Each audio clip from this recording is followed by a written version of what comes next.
got a good night's sleep. I go back to sleep, and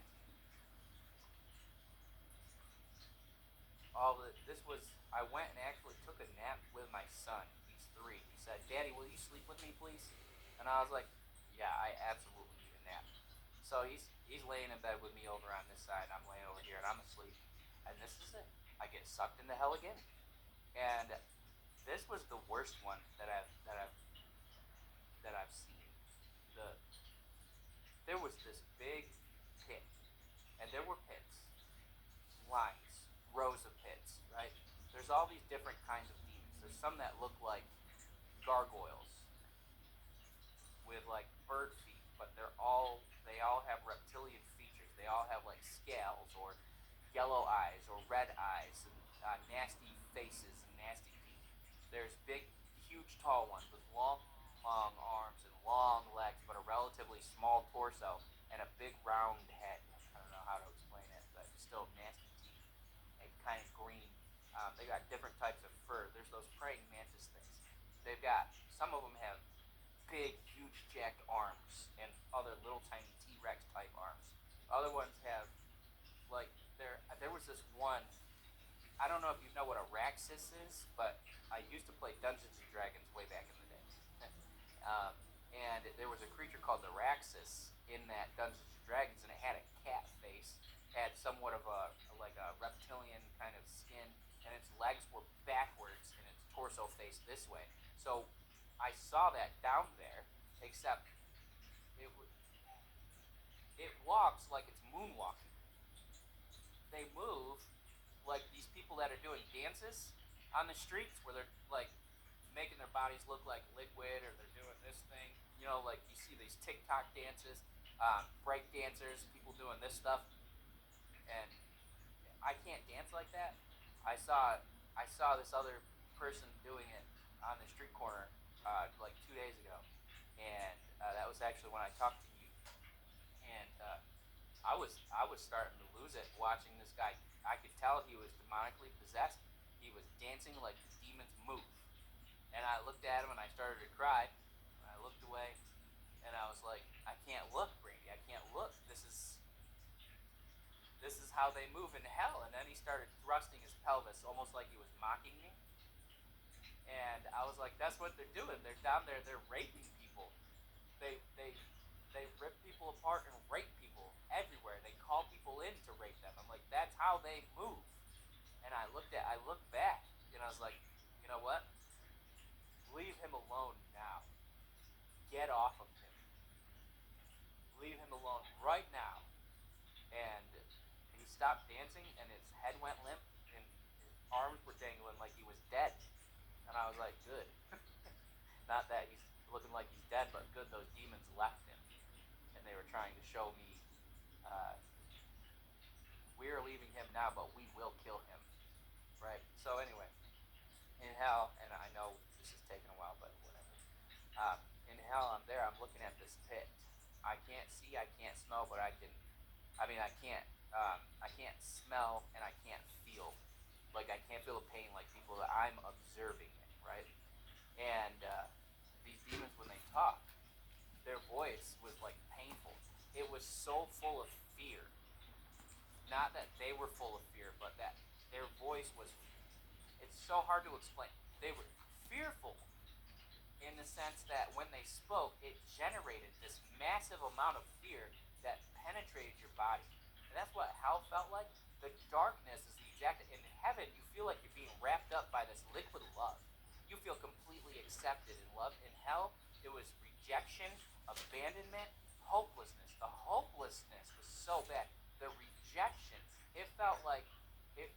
I know it's not possible. I know that God is there. And listen, there's scripture, I think it's Deuteronomy or Exodus, where God says that the fires of hell are the fires of his wrath because of sin. And it's not the purifying fire, because he hates sin.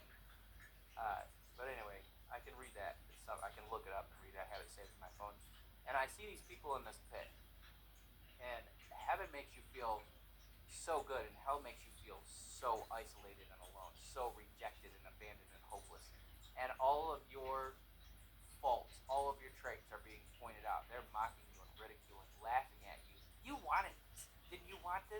we tell you? You wanted this. You're saying, there's this one woman, she was like on the edge of the pit, and this demon reaches down with his claws and grabs her by the hair, and he just yanks her out. He doesn't care that her hair's peeling back, that her skin's coming off. She's on fire. She's being eaten, and he just grabs her and yanks her out. And he's like, and he's laughing. And while they're tormenting people, they get this sexual satisfaction out of it. And I remember that while they were ripping this person apart, and they're raping this lady, and I mean, it was like the demons inside of her body, ears, eyes, nose, mouth, every part. There was no part of the body that wasn't being shredded, raped, whatever. And I'm trying not to be as graphic as what was going on. And while they're doing that, they're ripping her to pieces and watching her regenerate, and eating her and laughing. And I remember this is the part that really disgusts me. I'm gonna try and imitate it, but while they're doing that, while she's screaming and she's in pain and agony, they're not getting off of this because of the sexual act. They're getting off of the pain and the torment, and I can hear them going like they were enjoying it. It's so sick, so terrible. And there's these people in this pit, and they can't see each other, but they're beating each other. These demons are antagonizing them and calling them names, and it's like this pit. These people are so full of anger and hate and wrath and rage. They're cursing God. They're crying out, "Why did you do this? I hate you!" And then a second, another breath, they're saying, "Please, just give me another chance. Please, 5 more seconds. Just let me go back. Let me warn them, please." And it was too late.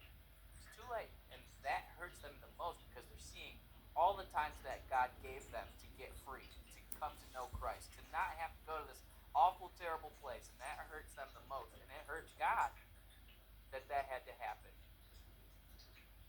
And they're beating each other, ripping each other apart, and they're seeing people as though they are the people in their life that were doing this to them, or that they were berating. I remember seeing demons disguised as kids, and that there's people beating these kids and hitting them, and the demons are laying there acting like they're taking it, and it's like they could feel it through their eyes that that's what they were doing. They're feeling it through the eyes of the person they're beating. And this one speaks to me because I was beat pretty bad as a kid at least once. I don't want to talk about it, but it felt terrible. It really did feel like hell. And then this demon would come back and rip the person to shreds, and they were so angry. They were so angry they couldn't control it, but they couldn't see each other. There was no fellowship, no companion, no hope.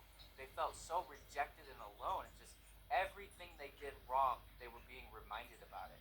And I saw this one, the first lady, she tried to climb out, and the demon grabbed her by the head, and they took her over and raped her. And so they would let people, I don't know how they would get the strength to be able to climb up out of this pit, but some of them, they would try and climb up, and the demons would laugh like, and kick them down back into the pit. And other times they would just reach in and grab people, and they'd put them on these spikes. And they would take and stack people on the spikes and stick them from their rear end or from their, they were very meticulous about where they stuck them.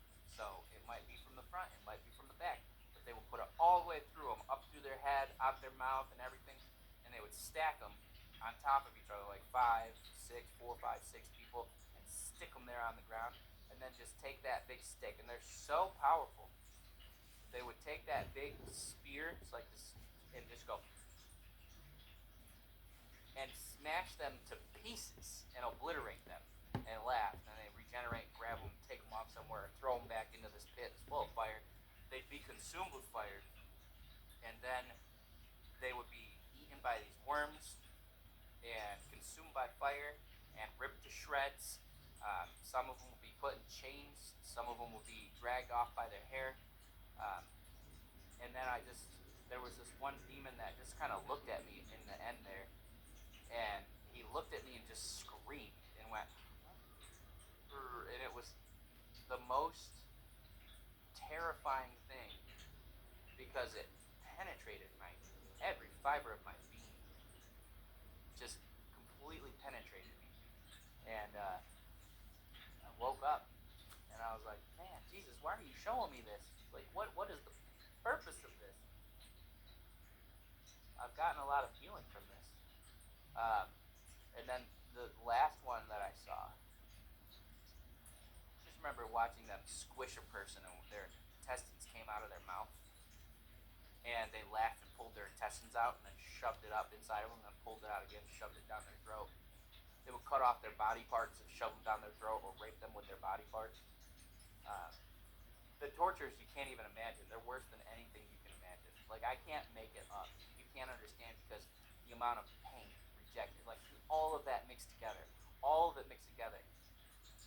And so the couple days later, I have another dream. And so just as I come to terms with what I've seen, I see something else, right? And like I feel like I'm healed, and then I'm struggling, and then I'm healed, and then I'm struggling. And this one was I'm looking through like a glass window,